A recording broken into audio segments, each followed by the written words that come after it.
And do you agree that there is no audio of any sneeze, let alone a nuclear sneeze, on this I guess dash not. cam? I guess not. So you can believe the video or your lying eyes. The fact of the matter is, it I guess wasn't I'll a believe the sneeze that video. caused I you to know what move happened. over, was it?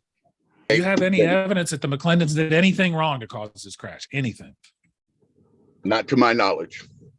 Do you take full responsibility for causing this crash? I guess I have to. All right. I mean, the video says so. That's all the questions I have.